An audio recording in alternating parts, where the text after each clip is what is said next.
April 6th, 2022. Halfcast 275. Episode 275. Let's go. Of course, I have a few things to share with you guys. An evening of reflection.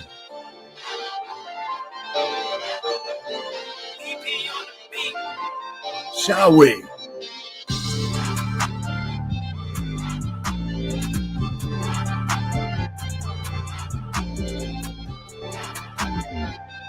Las Vegas homicide suspect located after allegedly leaving his homework in the getaway car.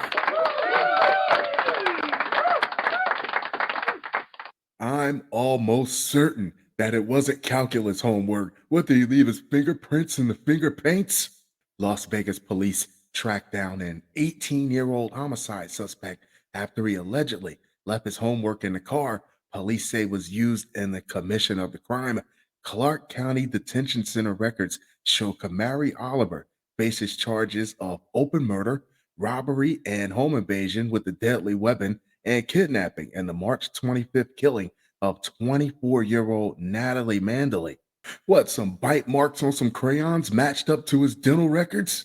According to the Las Vegas Review-Journal, Oliver was taken into custody at the high school he attended after police said they found a red backpack containing Dora the Explorer, no, containing his schoolwork in the getaway car.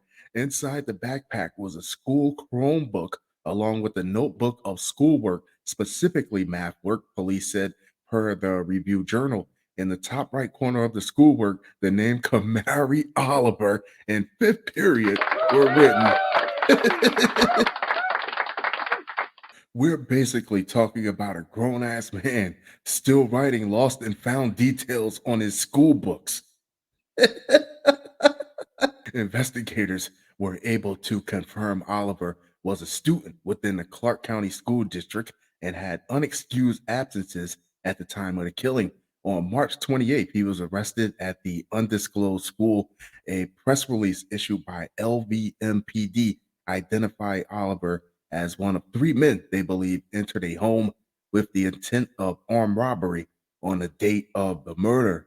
During the home invasion, the Review Journal reports that another woman in the home was forced into a closet at gunpoint and repeatedly questioned about the contents in a safe while Mandalay exchanged gunfire with at least one of the suspects. She was struck multiple times and pronounced dead at the scene. The victim's boyfriend, who also lived at the home and was known to sell high-end jewelry on Instagram, according to reports, was at the store at the time of the incident, although he confronted the suspects in the driveway as they attempted to flee in a white Mercedes. How do you rob a house knowing that your partner has a glue and macaroni picture drying in the back seat of the getaway car? KLAS-TV reports that Mandalay's boyfriend smashed his vehicle into the rear of the suspect's car, causing it to crash into a nearby wall. The suspects then fled on foot, but not before firing shots at the boyfriend, who escaped unharmed. There is no question that this was a very targeted incident. Yeah, they were probably watching his Instagram page. LVMPD Lieutenant Ray Spencer said, after Oliver was taken into custody, police reported he had noticeably visible injuries to his face. He stated he was in a fight at a party over the weekend. When confronted about the murder, Oliver stated he wanted a lawyer, and all questioning stopped. Police said. Police say surveillance footage also showed the suspect disposing of a handgun near the scene. Oliver is scheduled to make his next court appearance on April 18th. Woman who masterminded her employee's death gets life in prison. A Houston woman who was the mastermind behind a vicious robbery in which one of her employees was shot to death has been sentenced to life in prison, the district attorney announced. Oh, look at this sweetheart here. Yeah, she's definitely not going to HR.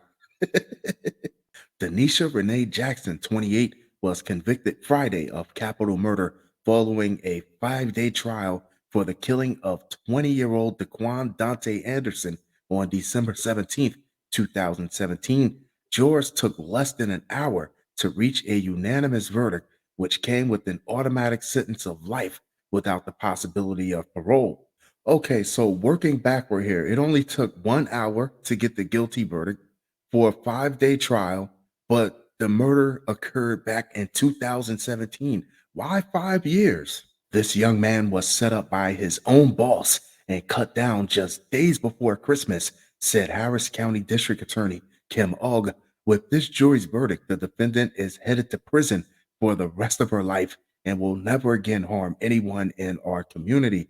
Anderson, who had moved from Louisiana to Houston, was a shift leader at a Dollar General store where Jackson was an assistant manager. The trial revealed how Jackson conspired with Kayla Alexine Nelson, who was convicted of capital murder in the case in 2020, to rob Anderson while he was transporting a money bag for the store. I worked at Family Dollar and stores like Family Dollar and Dollar General as a supervisor, as a manager. You are expected to make regular cash drops with literally no security. You can have thousands of dollars of cash in your purse, in your backpack, and they just expect you to run it to the bank. The prosecutor showed evidence to try to prove that Jackson not only planned the attack, but texted Nelson when Anderson had left the store. Nelson then ambushed Anderson and emptied her 9mm handgun at him, hitting him 4 times.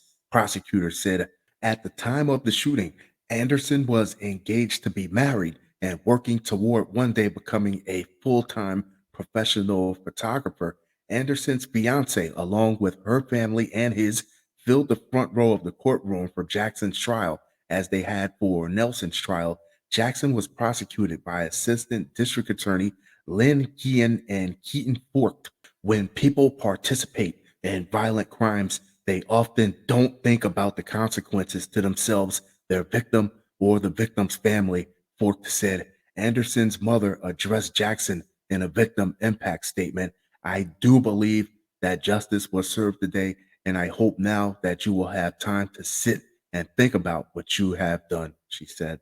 Man attempts to rob woman, loses fight over purse. Because purse snatching is already the lowest of the low. So getting your ass whooped trying to snatch said purse is like uncharted, groundbreaking loser territory. Why he look like that though? The Brownsville Police Department has arrested a man for robbery on Monday at approximately 9:25 a.m. Authorities responded to the 1400 block of East Washington, according to Brownsville PD. Upon arrival, officers made contact with a woman in a wheelchair. You got your ass beat trying to snatch a purse from a woman in a wheelchair. The only thing funnier than this tonight is the kid leaving his macaroni homework on the seat of the getaway car. The woman told officers that a man, Ricky Joe B, had asked her for a cigarette while she was at the plaza. As she handed him a cigarette, B began to punch her in the arm and shoulder. Just scum. True scum.